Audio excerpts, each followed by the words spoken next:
Bentangan bumi Cendrawasih Papua sejak lama dikenal dengan kekayaan sumber daya alam yang melimpah. Namun, kondisi ekonomi masyarakat Papua belum seindah panorama alam yang tersaji di sana.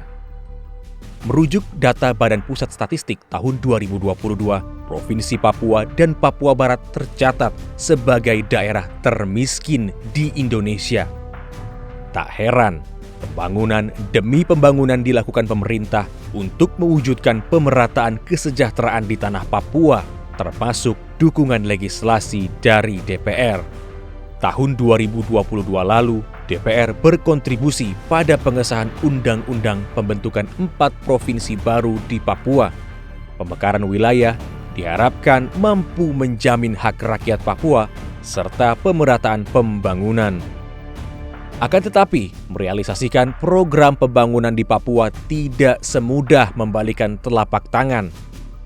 Faktanya, dinamika kelompok separatis serta ancaman keamanan masih menjadi momok bagi percepatan pembangunan di Papua. Dalam kurun waktu Januari 2010 hingga Maret 2022, tercatat ada 464 korban jiwa. Berkaitan dengan itu, DPR ingin pemerintah bersikap tegas terkait kondisi pertahanan dan keamanan di bumi Cendrawasih, terlebih pasca terjadinya kasus penyanderaan pilot Susi Air. Memang itu butuh politik negara. Salah satu yang diperlukan itu adalah arah mana yang ingin dicapai oleh pemerintah, oleh negara ini. Apakah ingin segera diselesaikan secara tuntas? Kalau diselesaikan secara tuntas, pendekatannya juga harus tuntas, ya. Jangan ragu-ragu, tetapi juga jangan hanya melihat dari jauh dari Jakarta saja. Karena Papua ini saya kira kalau dibiarkan nanti akan membesar dan apalagi sekarang tindakannya ya makin lama makin berani ya sampai menyandera pilot asing. Prinsip pembangunan berkelanjutan rencananya akan diterapkan di wilayah Papua. Artinya, pembangunan dilakukan untuk memenuhi kebutuhan hingga masa mendatang. Tidak hanya mempertimbangkan kesejahteraan ekonomi, namun juga memperhatikan masalah sosial dan pelestarian lingkungan. Anggota Komisi 5 DPR RI Robert Rowe bahkan menilai daerah otonomi baru Papua Selatan berpotensi dikembangkan sebagai lumbung pangan. Jangan pikir bahwa sumber daya alam itu cuman yang namanya material itu. Tetapi sumber daya alam yaitu adalah potensi alamnya untuk bisa menghasilkan. Kalau dikelola dengan baik dan memang alamnya mendukung ke depan untuk menjadi lumbung pangan, bukan cuman beras, tetapi semua di sini yang namanya pangan bisa.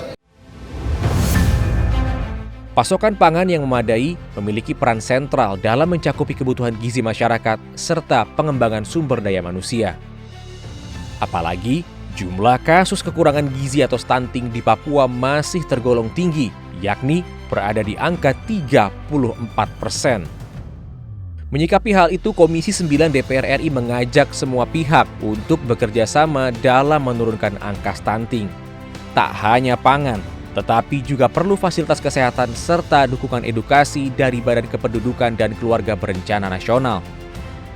Pemerintah daerah juga yang saya kira mereka punya energi tinggal bagaimana digerakin, plus sektor swasta, tentu para nakes dan para teman-teman BKBN ini mudah-mudahan bisa lebih terbantu untuk bisa menangani stunting dengan lebih memperkuat berbagai lini. Mulai dari teman-teman remaja putri lebih dicek lebih lebih intensif ya, kemudian mereka yang sudah hamil, kemudian setelah dia melahirkan tentu dia dan anaknya itu harus diintervensi dengan baik soal gizinya sehingga walaupun angkanya sekarang mungkin tinggi tapi dengan kerja keras semua pihak mudah-mudahan ini bisa dikurangi secara optimal sampai dengan angka 14%. Gangguan keamanan, ekonomi, dan kesehatan menjadi sekelumit rintangan dalam membangun bumi Cendrawasih. Sinergi TNI Polri serta arah pembangunan pemerintah diharapkan tidak lagi menggunakan kacamata Jakarta sentris. Tim Liputan TVR Parlemen melaporkan.